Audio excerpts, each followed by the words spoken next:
Hey everybody, it is a blessing to be here with you again as we continue our journey through the 12. Tonight we'll be focusing on Zechariah. This is so far the most difficult book that we'll be looking through. It's kind of complicated and difficult to figure out when Zechariah is talking about what. And in many respects, which we'll try and highlight this evening, in many respects it is very similar to John's Revelation, and in a way can kind of serve as a primer for helping us read and understand that book later on at some point in the future. There's a lot to cover, so we're just going to dive right in. And one of the first things we're going to do is start with the questions we ask every time. Who is Zechariah? Some of the 12 have no other mention in the scriptures. This is different with Zechariah. There's over 30 people named Zechariah, so you kind of get to pick. But we're narrowed down by the historical accounts that we have in Ezra and Nehemiah and some of the other books. Some references in the New Testament that look back to him.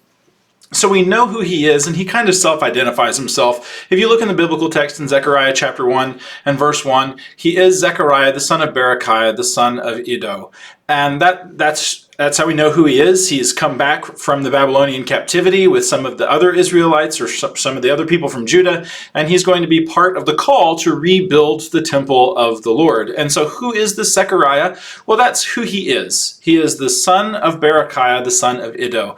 Now, he is listed over in Ezra just as the son of Iddo. And so if you go over in Ezra chapter 5 and chapter 6, that's how you're going to see him referenced. There's a couple explanations for why you might see that. It could be that Iddo is his grandfather, and sometimes you just reference maybe a prominent figure if they were your grandfather. Just like if one of the American presidents were your grandfather, you might sometimes go as, Stephen, the grandson of, pick your favorite president.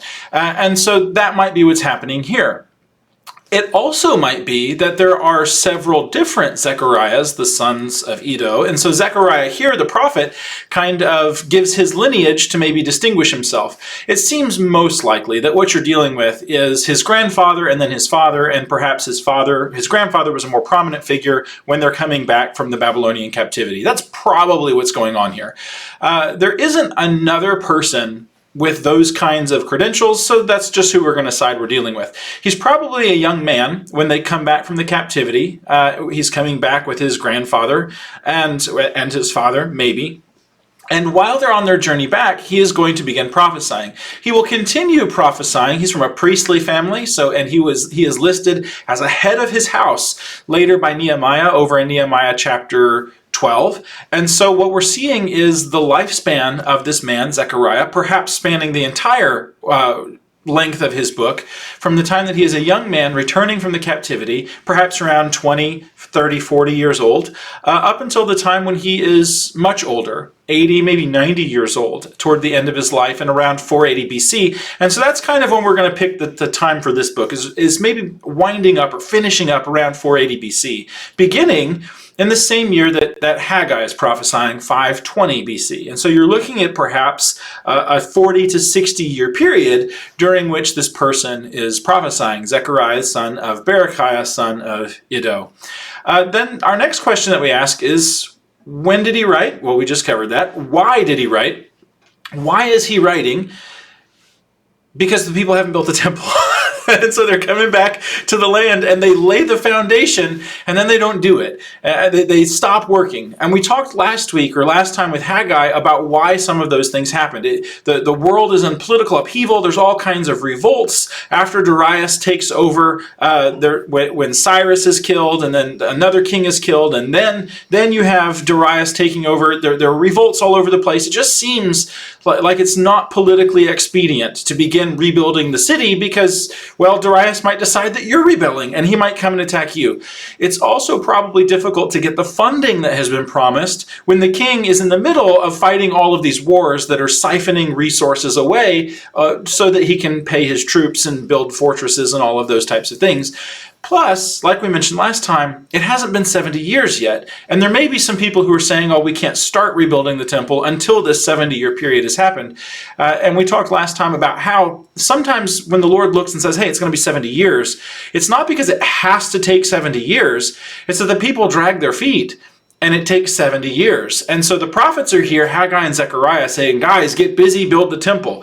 But that's not all Zechariah does. Zechariah takes a hard look at the reasons for the captivity. He's going to give a series of visions that are going to help us see past the restoration of the people to a full communion again with God. The covenant still stands. The leadership is being reestablished. God is keeping his promises through these people. Yes, the city of Jerusalem was destroyed, but now it's being rebuilt, and God has not forgotten his promises. That's going to be a central theme in Zechariah's writing. He also seems to be looking past the present time.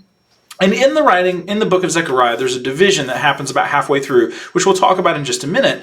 But he also is looking forward to the future, certainly to the time of the coming Messiah, maybe even to the time when that Messiah returns in judgment, and then past that to the eschaton. So there's two words or phrases that we'll use sometimes. Parousia, which is the appearing, the second coming, maybe, of the Lord. You might hear it referred to that way. And the eschaton, which is the last day. And the reason why people use those two words when they talk about these things is because in the Bible, there are many days of the Lord. And you want to be clear which one you're talking about. So the Parousia is a day of judgment when the Lord, like Jesus says to Caiaphas, you will see the Son of Man coming in the clouds of his glory.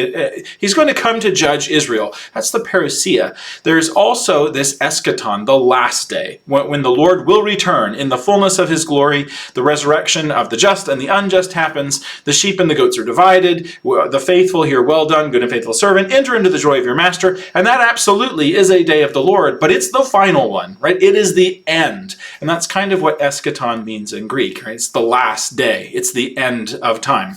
And so that's what we're looking at in Zechariah. He seems to look in his day, he seems to look forward into the future, and he looks all the way to the end. At least that's what he seems to be doing in his writing. So we're going to be covering a lot of ground historically.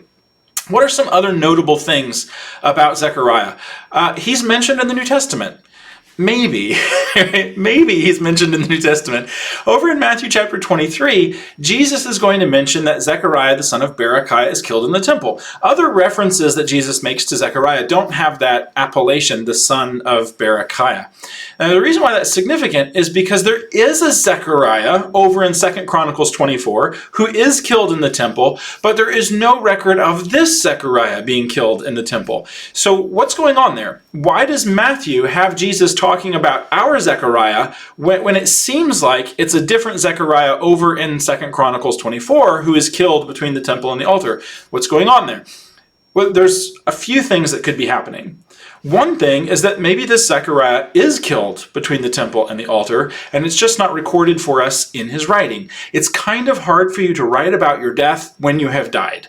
And so it's entirely possible that he does die between the temple and the altar, just like his predecessor, or his namesake perhaps, and we just don't have it recorded. It's also possible that there is a scribal addition to the text. Right, many or some of the manuscripts that we have from Matthew don't have son of Berechiah in it, and others do. Now, it could be that perhaps scribes in various times noticed maybe like, oh, well, he mentioned the wrong Zechariah, and maybe they were trying to fix it for Jesus. There has been a temptation throughout time for people to do things like that, but we don't have to. The text stands or falls on its own. God doesn't need our help. And so perhaps maybe that's what's going on. Maybe people added it, maybe people removed it sometimes. We're just not sure.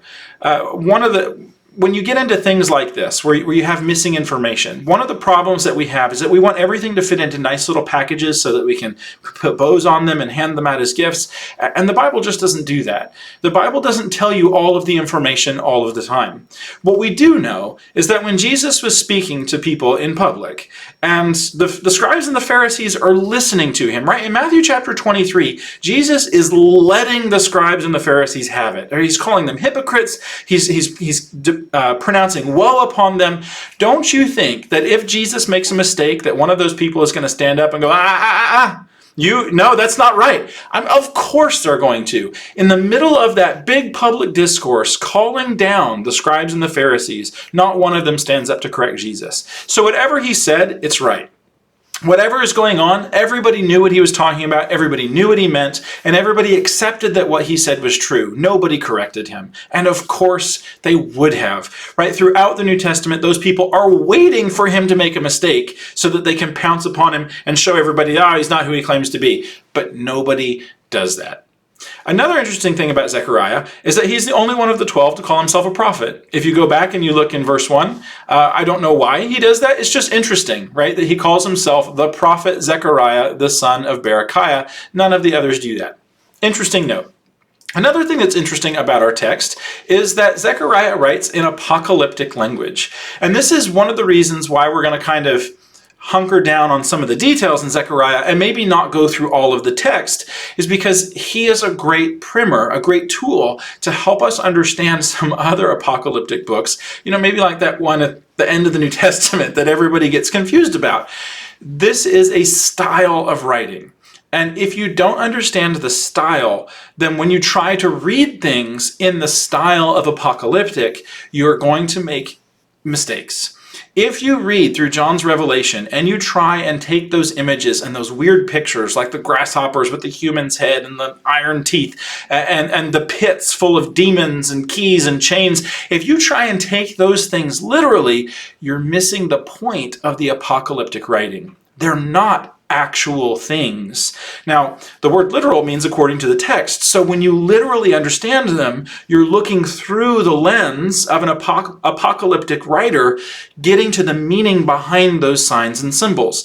And John will even tell you at the beginning of the Revelation that he's writing in signs and symbols. So then when you come to Zechariah, and all of a sudden he begins giving you these night visions, and then chapter 9 through 14, where these oracles that are appearing, and there's all these strange images, you have to understand that Zechariah isn't talking about things that are actual. He is presenting things in apocalyptic style, right? Giving you images that have meaning. And the way that we understand Zechariah will ultimately be the same way that we understand other apocalyptic writers like Ezekiel and John in his Revelation. And so that is one of the great things about Zechariah, is we kind of get an introduction, so to speak, into this genre of apocalyptic writing. And so with that, kind of as a way of introduction, we're going to jump into our text. And when you get to chapter 1, you get two introductions. You get the introduction that we just started looking at over in Zechariah chapter 1, verses 1 through 6. And that's where Zechariah is going to kind of tell the people, hey, I'm not really happy with you. Or God hasn't been happy with you. And the Lord was extremely angry with your ancestors. He says there, the red text in verse 2. Zechariah chapter 1, looking at verse 2, that red text. He was extremely angry with your ancestors. However, now you have come back. It's really important that you understand that God isn't extremely angry with you. Right? He was angry with the people who didn't listen to him, but now he has brought you back from captivity. So please listen to him. Please do not make the same mistakes that they make, right? So then in verse 3, the yellow text, return to me. This is the declaration of the Lord of armies. And I will return to you, says the Lord of armies. Do not be like your ancestors. Verse 4. So here's your introduction. I was really mad because they wouldn't listen to me. But you, I have brought you out of Babylon. I've called you out. You are my faithful remnant. Now don't be like those people who fell into judgment.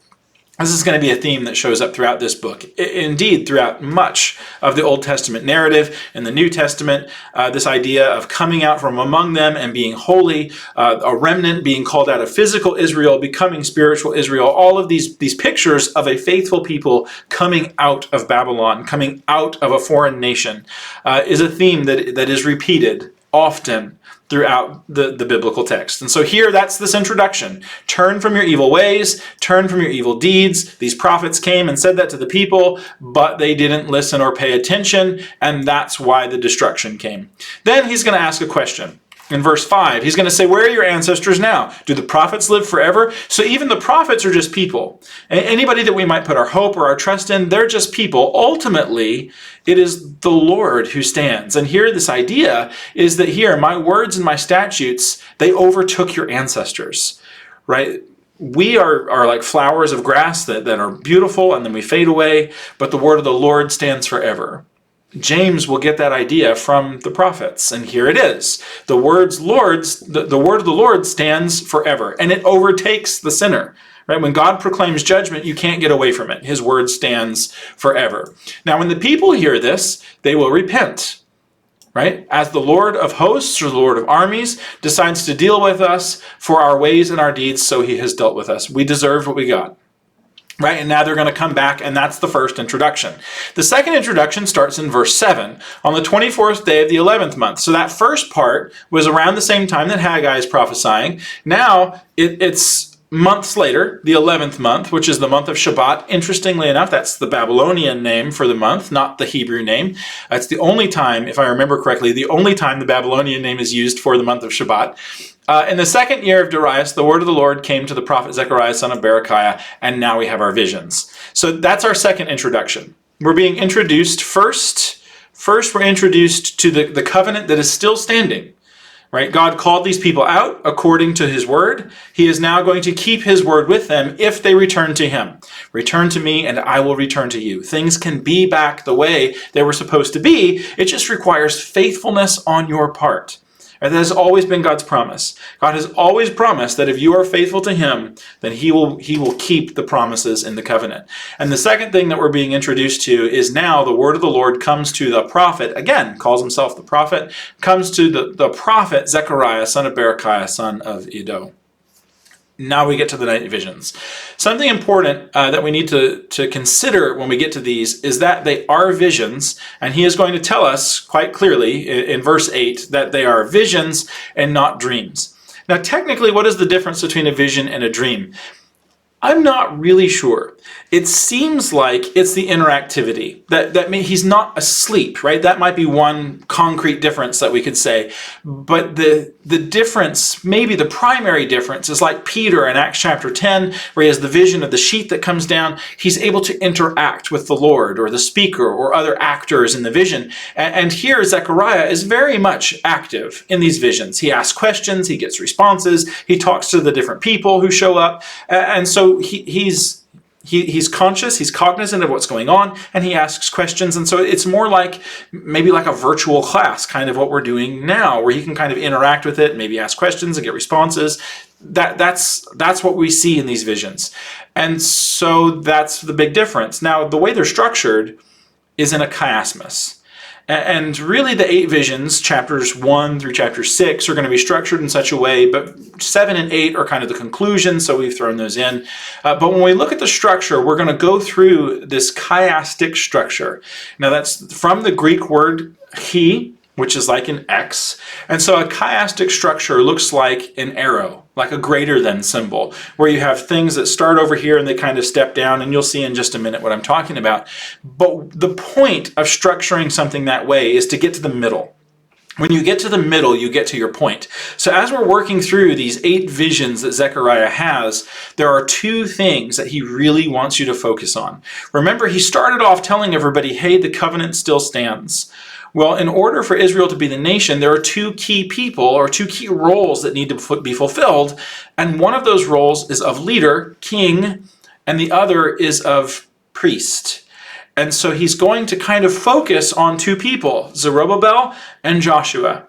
They have been chosen as the governor and the high priest, respectively. And Zerubbabel has even been pointed out by the prophet Haggai to be the one upon whom the Lord has placed his signet ring, right, in the end of Haggai. And the kings are going to come from his lineage, Zerubbabel being the great, many greats grandfather of Jesus. So the king is going to come again from the lineage of Zerubbabel. And it's really important to Zechariah that the people know that not only has God restored the covenant, but God is also making sure that those 2 leadership roles are still anointed, right? He has still chosen them. It's important. The leadership of Israel and the spiritual leadership, the shepherds of Israel, those 2 things stand also with the covenant.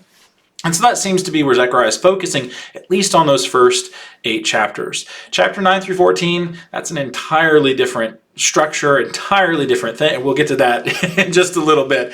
So you kind of have to almost divide Zechariah in half, chapters 1 through 8 and then 9 through 14. So some people will actually put like a little marker or a line across chapter 8, denoting that, all right, this is totally different. You can kind of do the same thing with Revelation between chapter 11 and 12. There seems to be a division there too. And it's important that we see that, right? In our primer for Apocalyptic, sometimes the prophets just go on a totally different direction. And you know what? They can. It's okay. They're not breaking any rules, even though that's not maybe how Western readers would read through a book. All right, so this chiastic structure that we've got, the first and the last vision line up. They're kind of talking about the same thing. And we've put some titles for them up there. You can see them up there, right? Titles, the horsemen, chapter 1, and the four chariots, chapter 6. And they're going to have correlating or corresponding ideas and points. And that's an important part in this chiastic structure. And so when we start looking at these first two, the message is going to be... Well, the image is that there are some horses that come and the prophet doesn't understand why they're there. So let's just look at our text over in the Bible. We'll start in Zechariah chapter 1 and verse 8. We've got these horses that come, and he's going to ask in verse 9, what are these, my Lord? And the angel says, I'll show you what they are. I always love it when somebody asks a question and somebody else in the Bible says, here's the answer. I love that. These are the ones that the Lord has sent to patrol the earth. Patrol means to go to and fro, about, looking for something. Satan does that. Over in Job chapter 1 and verse 7, it's kind of the same word where God asks Satan, what have you been doing? And Satan says, I've been going to and fro. He's been patrolling the earth. So this horse or this group of people that has been sent out, all these different horses, they've been going out patrolling the earth. Right? They're looking for something. They're trying to affect something, to spy it out, to study. Well, what are they doing? What are they going to look for? And the report is, we patrolled the earth, and right now everything is calm and quiet. So there is peace. That's nice. Then the angel of the Lord will say, how long will you withhold mercy from Jerusalem? In other words, when are you going to strike out at the enemies of the people? How long are they going to go? You may remember from the book of Revelation, there are saints under the altar and they ask the same question. How long, O Lord, are you going to wait? Right? That link is important. So the people are seeking justice for the calamity that has come upon them. They've been carried off by the Assyrians. They've been carried off by the Babylonians. The other nations round about them have been pushing them around for a very long time. Egypt, the Philistines, all these other nations. How long are they going to go unpunished? That seems to be one of the major themes of this. Well, let's hop down to our chariots. So let's go over to chapter 6 and verse 1. And you're going to see something very similar. There are four chariots that come from between two mountains, and we're going to get the same question. What are these, my Lord? And the angel is going to say, these are four spirits of heaven going after presenting themselves to the Lord of the earth. And he's going to send them north and south. Right? We would think that maybe north, east, southwest, but they don't really do that. They just go, when you're looking at these directions here, they're going to the north and to the south, and they too are going to patrol the earth. So you have in the first vision, these horses going out and saying, okay, everything's at peace.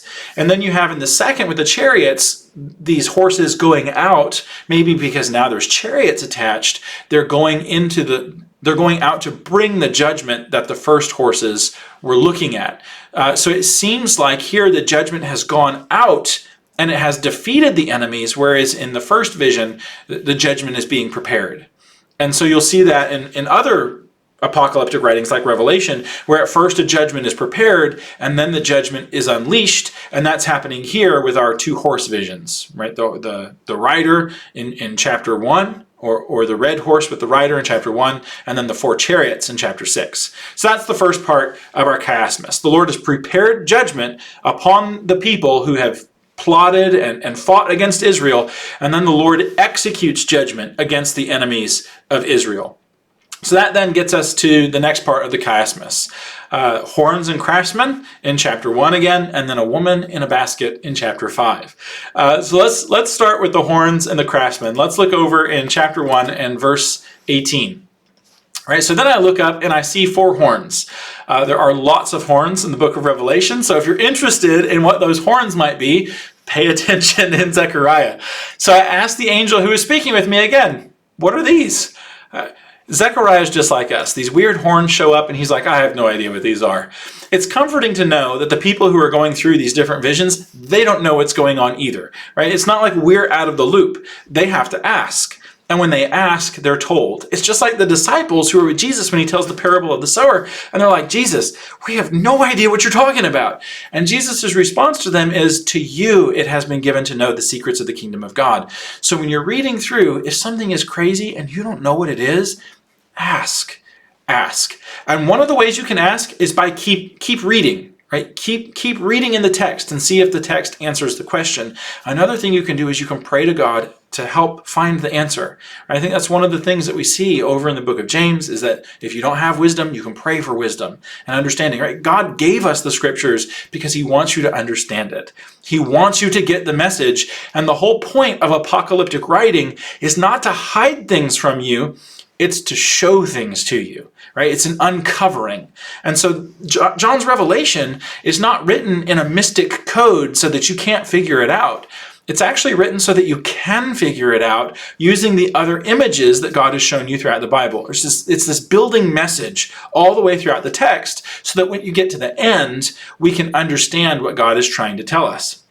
So here we've got these horns and these craftsmen, and he's going to say, these craftsmen, these horns, are those that have scattered Judah and Israel and Jerusalem. So these are powers, these are nations, kings perhaps, leaders that have come and they have fought against Judah and Israel and Jerusalem. Now, I don't know who necessarily the four horns are, and scholars will debate about that. Maybe Assyria, Babylon, the Medes, the Persians, maybe even the Greeks that are coming. I don't know. It's not necessarily important that you nail down specifically the four horns that have been fighting. Maybe the four that have been mentioned so far in our text would be Egypt, the Philistines, Assyria, and Babylon. It's not necessarily so important, at least in this case, that you identify the four as you are understanding who they are, like what they have done. And any nation that will stand against God's people will ultimately find out what is going to happen with these craftsmen, right? It is the Lord who builds and the Lord who tears down. The Lord puts people in power and he takes people out of power. He puts nations into prominence. He tears nations down out of prominence. Here, these nations were built up to bring judgment against the people, and now they can be torn down because of what they did, the way they behaved and the way that they acted. The judge or the destroyer gets destroyed. Right? The persecutor becomes persecuted. It's this reversal of fortunes that happens in the biblical text. So these craftsmen, what are they coming to do is going to be the question. Then in verse 20, the Lord showed me four craftsmen. What are they coming to do? Well, these horns that scattered Judah, they are going to cut them off. Right? They're going to cut off the horns of the nations that raised a horn against the land of Judah to scatter it. Judgment is coming. Right? We saw that with our chariot visions, with our horses, that God has prepared judgment, then he carries judgment out. Here, there's these powers that raise themselves up against the Lord's people, and God sends out his craftsmen to tear them down. He's built them up, the judgment's performed, now he tears them down. Right? That's our horns. Then we're going to get to this woman in the basket. So as God is doing that, as God is destroying the destroyers, and he is rebuilding Jerusalem, right? It's a really, really cool picture. The craftsmen tearing down the nations in the midst of this building up of Israel, of building up Jerusalem and rebuilding the temple, craftsmen doing all of that. What is going on with this woman in the basket? So let's go over to chapter 5 and verse 5. Then there's an angel speaking to me. Look, see what's approaching. And so he looks, and it's a basket. Then, hey, what's in the basket? It is the iniquity of the land. And they're going to lift a cover that is over the basket, and there'll be a woman sitting inside the basket. Just a note, if your text is a little bit different, we have been using the English Standard Version. Tonight we're using the Christian Standard Bible. They're both really good translations. Just don't want us to become dependent upon a single biblical text. And so you may have noticed that already. But if you've been like, wait a minute, this is a little bit different, that's why. So there's a woman sitting inside the basket, and we're told that this is wickedness. All right. We have to avoid some of the mistakes that people have made in the past. Women are not wicked, right? That's not what he's saying. He's not saying, oh, here's wickedness in all women. Absolutely not. This is a really neat theme that runs all throughout the biblical text. When you get to the book of Proverbs, you may notice in particular that there is a woman of wisdom who provides wisdom. She cries out in the streets, right? She goes and seeks people to follow after her. And there is also the woman of folly who tries to get people to turn into dark alleys, right? She paints herself in alluring ways to try and deceive people into following her. The book of Proverbs ends extolling the woman of wisdom. Right? That's Proverbs 31. The worthy woman is the woman of wisdom. And so here you're seeing this other woman now being thrown into a basket and carried out of the land. In other words, the people had allowed her into the land. They had been following, they had been seduced by the woman of folly, by the woman of sin. And now she is being carried out. That's why Jerusalem was destroyed before. They were following the wrong woman. And now she is being carried out, which means that who will be there? The woman of wisdom, right? The woman from Proverbs 31. And you can see this with different female figures throughout the biblical text. You have some women who are really, really great and faithful, like Abigail, like Rahab, like Hannah, like Leah. And then you have other women that, I don't know, like Rachel, like Jezebel, like Athaliah. Right? And so you can see in the people who are shown to you in the biblical narrative, you kind of see different personifications of these two women. And here the woman of wickedness, the woman of folly, is being carried away. She's shoved down into the basket, she's carried out, and she is taken far away. Right? A big bird with the wings, like those of a stork, carry her away, and the basket is suspended between the earth and the sky, and it just means he's flying away. And then he's going to ask this question, where are they taking the basket? And they're taking her to build a shrine for it in the land of Shinar. Your translation may just say to build a foundation for it. And when it is ready, the basket will be put there on its pedestal. Now this is really significant. Shinar is Babylon. And what is happening is the woman of folly is being carried away to Babylon. Where does she show up again? Where is there the woman of folly or the harlot? And what is she associated with in John's Revelation? With Babylon. Right? And so in Revelation, you're going to have two women again. Right? You're going to have the woman of wisdom. You're going to have the woman of folly. It's just this theme that goes all throughout the biblical text. And you don't want to be Babylon. You don't want to be the nation that God is calling his people out of. And unfortunately, that identity shifts throughout the text, and ultimately the Lord's people will be Babylon. One of the things that you see in the Judges narrative is that Israel slowly goes down this spiral and becomes just like the nations all around them. And so God is warning his people continually, don't be like the nations. But they become Babylon, and Christians are called out of Babylon. That gets us then to our next part of the chiasmus. The next vision is the measuring line and the flying scroll. So if we turn over to chapter 2 real quick, let's just look briefly at this measuring line. You're going to have a man who comes with a measuring line, and he's going to stretch it out. And he's going to say, what are you doing? Well, I've come to measure Jerusalem, determine its width and length. The temple gets measured, right, in Revelation. Hopefully we can see all of these pictures, right? John didn't just dream these things up. He went to the prophets, and he's saying, look, I'm giving you language that you can understand. So if we can figure out what's going on in Zechariah, we can figure out what's going on in Revelation. And so this should give us hope. These images are understandable. Right, the angel is going to say, run and tell the man that Jerusalem will be inhabited without walls because of the number of people and animals in it. In other words, it's going to be so huge that it can't be contained by a wall. But the Lord himself will be a wall of fire around it, and I will be the glory within it. We sing a song about the Lord being a wall of fire about us.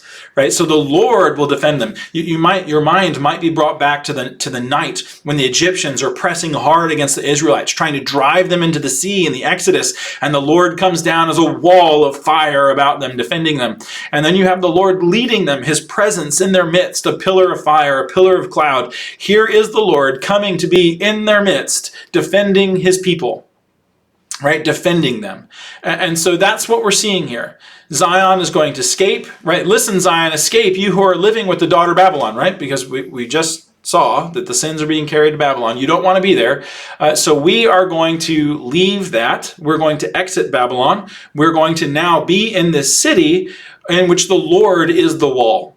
Right? The Lord is the one who will protect us. So now let's go to the flying scroll. We have this city that's being founded, maybe this New Jerusalem, and the Lord is in the midst of it. He is the glory in it, and he is the protector of it.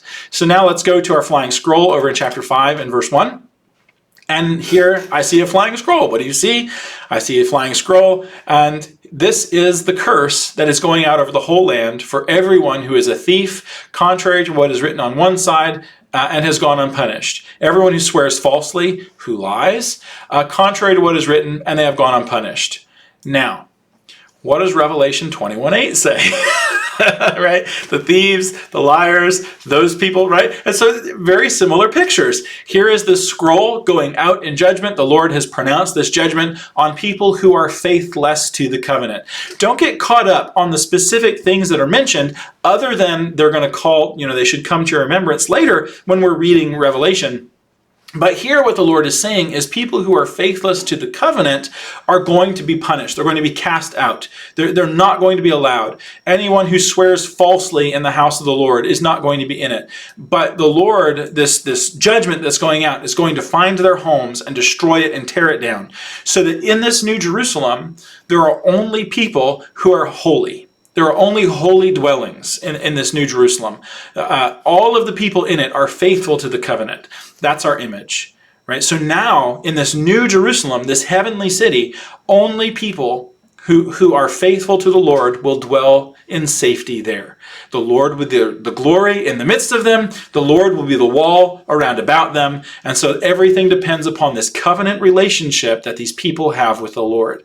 And that's basically what God has been saying all along. Come to me, I will come to you, and I will be your God, and you will be my people. That gets us then back to our Chiasmus to look at this final piece, where now we've seen all of these things, where God is going out, he's going to destroy the destroyers, right? His judgment has been proclaimed, his judgment is being carried out. He is going to take care of the nations, specifically the nations that have hurt his people. Now the measuring line has gone out. It has been decreed what the city is going to be like, who will not be in the city. Sin is taken out. Unholy people are taken out. And now you only have covenant people faithful to the Lord left. What do they need? They need leaders. And so here in chapter 3 and chapter 4, we see our leaders, namely Joshua the high priest and Zerubbabel in the day that Zechariah is writing. So let's go over to chapter 3. Chapter 3 and verse 1. And here's the vision of the high priest. And now he is going to stand before the Lord with Satan there accusing him. So you're not good enough to be the high priest. These people are unclean. They've broken the covenant. They don't deserve any of these blessings from the Lord. And Satan is right. He's right. The people are unclean. The people don't deserve grace. There shouldn't be a high priest. But the Lord is going to say, rebuke you, Satan. The Lord rebuke you, Satan. And it's interesting, right? The Lord saying to the Lord. It's almost like there's multiple people that make up anyway. Right? So the Trinitarian idea, the Trinitarian concept of God existing in three persons is throughout the biblical text. The Lord cannot speak to himself, and so here you have one of the Godhead speaking to another of the Godhead. The Lord rebuke you, Satan. May the Lord who has chosen Jerusalem rebuke you. And now Joshua is in filthy clothes, but the angel of the Lord says, change him, take those off, and put new things on him, festive robes.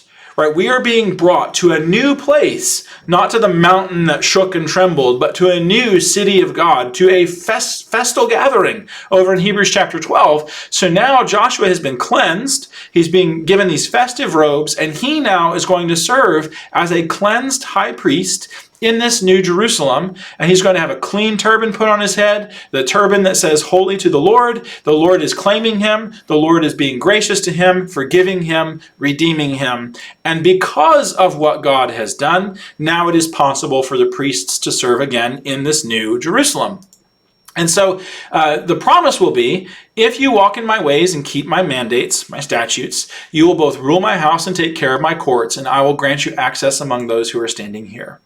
So if you are faithful to the covenant, then I will be faithful to my covenant promises. If you have a relationship with me, then I will give you everything that I have said I will always give you. Because with me, right, it's that relationship. It's not a quid pro quo thing. It's in that covenant relationship. That is where the blessings are. It's not God holding treats out saying, I'm not going to give you these until you do what I say.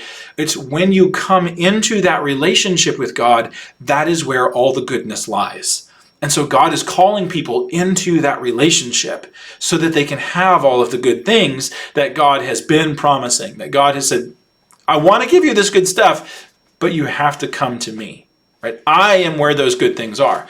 So that's what we're seeing here with Joshua coming and being cleansed. He's going to have this inscription on it that he is holy to the Lord again, and on that day, all of you will invite his neighbors to sit under the fig tree and the vine. There will be peace. This is the declaration of the Lord of armies. When you have peace with God, you have true and real peace. That gets us then to the next leader in chapter 4 and verse 1. So we've got the priesthood. Now what about the king or the governorship? This is Zerubbabel. And so now we get to this golden lampstand that we see over in chapter 4. Here in chapter 4 and verse 1, the angel is speaking with me. He said, what do you see? Oh, I see a golden lampstand with a bowl at the top. And the lampstand also has 7 lamps, and there's this description of a menorah, although it's a really complicated menorah. Don't you know what they are? The angel asked. No. That happens in Revelation too. Do you know what you're seeing? I don't know. You know, but I don't.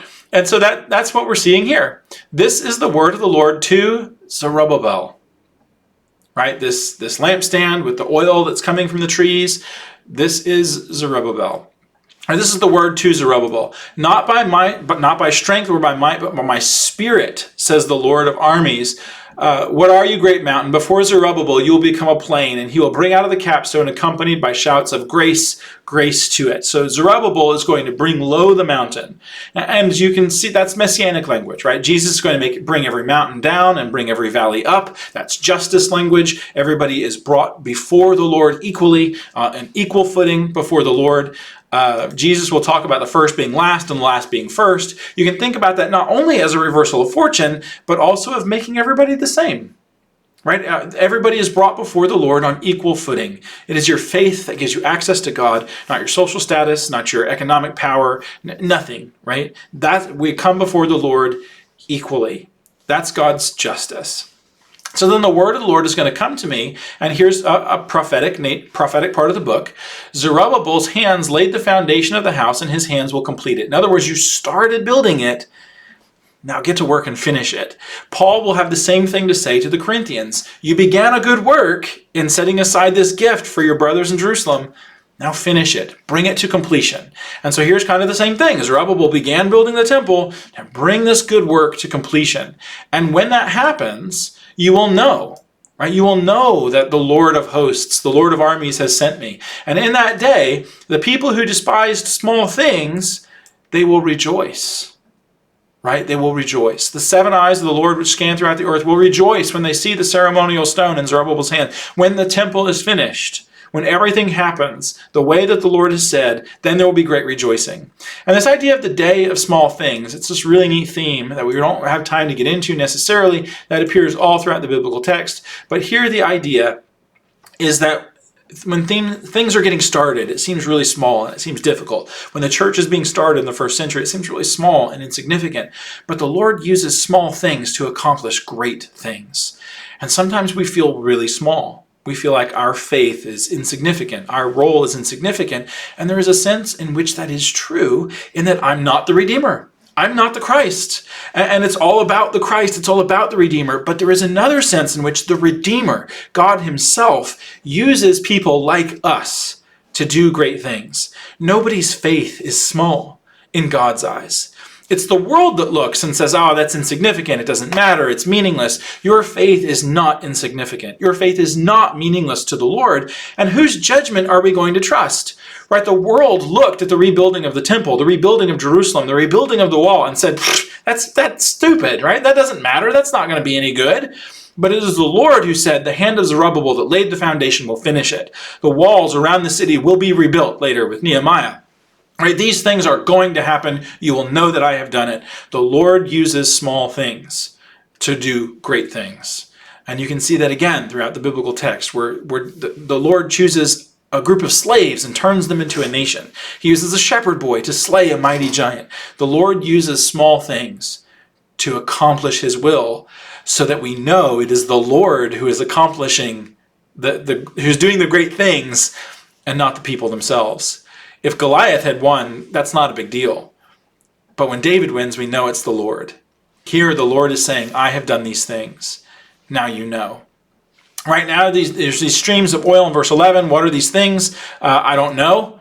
These are the two anointed ones who stand by the Lord of the whole earth. Probably the priesthood and probably the leadership, which will later be united into one thing in Jesus. It could also be the prophets and the priests. Some people have made that argument. Commentators are kind of divided, but it seems like the emphasis here is on leadership. And since we've got Joshua and Zerubbabel, or the priesthood and the kingship or the governorship, it seems to be those two things. The Lord has anointed them again. The leaders of Israel have been chosen to lead the holy people in this new Jerusalem with God's glory in the middle and the wall of fire round about it.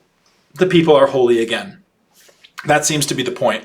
And that is going to get us then, if that is our chiasmus, and those are the point, if that's the purpose of these visions, that's going to get us then to the oracles, which we're going to kind of work through quickly because I really wanted us to see how these worked.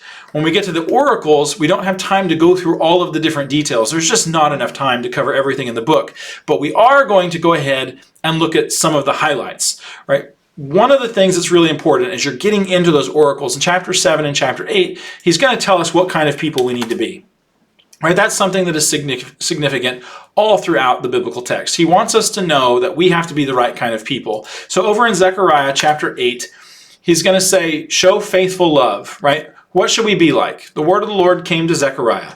Show faithful love. Make fair decisions. Have compassion to one another. Do not oppress the widow or the fatherless, the resident, alien, or the poor. Do not plot evil in your hearts against one another. Right? This is who God wants us to be. The same thing is going to be true over in chapter 8 and verse 11. God is telling us who he wants us to be. I will treat the remnant of this people as in the former days, right? They will sow in peace. The vine will yield its fruit. The skies will give their due. I will give the remnant of this people all these things as an inheritance. And so when we are who we ought to be, when we come into fellowship with God, and that means we have to be God's people, when we come into that relationship, then all of the blessings of that relationship are present. This is all about fellowship with God. It's all about a relationship with the Lord. And so that's then going to push us on into the oracles that we're seeing here. So let's go in chapter 9. Let's take a look at some of these oracles. That's where they start. Again, we don't have time to go through all of them. But in verses 1 through 8 of chapter 9, Israel's enemies will be judged. Tyre in particular, or one of a few, is singled out. Tyre is going to be absolutely destroyed by Alexander the Great. So the judgment has been planned. The judgment is carried out. The people are going to see these things happen. So in chapter 9, verses 1 through 8, Israel's enemies will be judged. The text is going to say that any nation that stands against the Lord's people will be judged. And so we as the Lord's people, when somebody makes themselves our enemy, you do not have to take vengeance on them. Vengeance is mine, declares the Lord. Right? We don't have to take vengeance. Their vengeance is planned and it will be carried out. Let the Lord do that. Our job is to love and be gracious and be kind, to show justice and mercy and compassion, right? Back in chapter 7, that's our job. That's who we are supposed to be. We don't have to make sure that people get what's coming to them. God will take care of that. Our job is to be faithful to the Lord and let the Lord take care of those types of things. So that's the beginning of chapter 9, verses 1 through 8. Chapter 9, verses 1 through 17, 9 through 17, we see this king who is coming, who is going to come riding on a donkey, right? And this is what Jesus does in the New Testament. And so this is kind of why I'm saying that 9 is sort of a dividing point where we're looking forward now to the coming of Christ, the second coming of Christ and judgment on Jerusalem and the ending of the old covenant, so to speak, and then even on further to the end of time. So Zechariah looks what's going on in his day, like John writing to the 7 churches, and he looks even past that to the future, to the end of time. And so it seems like John and Zechariah do very similar things. So here is this king coming, riding on a donkey. He's humble, right? He's humble and riding on a donkey. Jesus does that. He is going to cut off from Ephraim the war horse, the bow, and all these things are going to be removed. He's not a warring king. He's a king who comes in peace. But in this peace, he comes victoriously.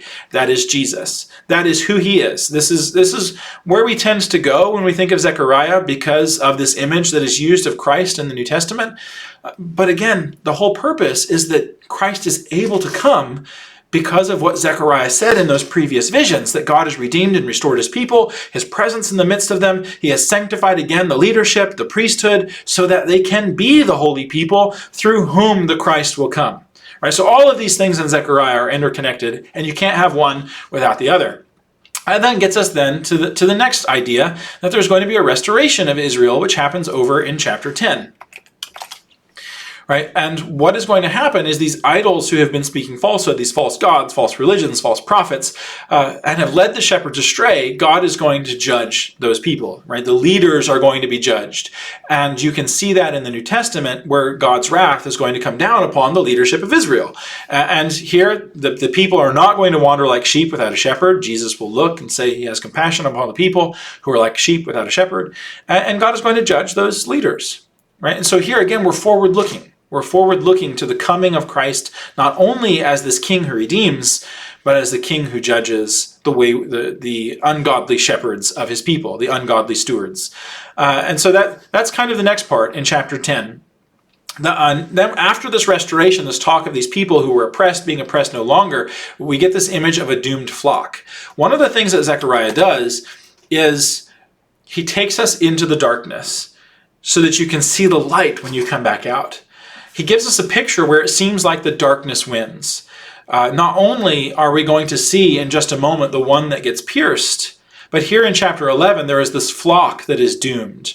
There is this shepherd the flock intended for slaughter. Those who buy slaughter them, but are not punished. Those who sell them say, "Blessed is the Lord, I've become rich." So the leaders are mistreating the people, and it seems like they're not going to win. And then you add on top of that, right, this idea of the one who is pierced. And now it is in this moment of darkness where salvation comes.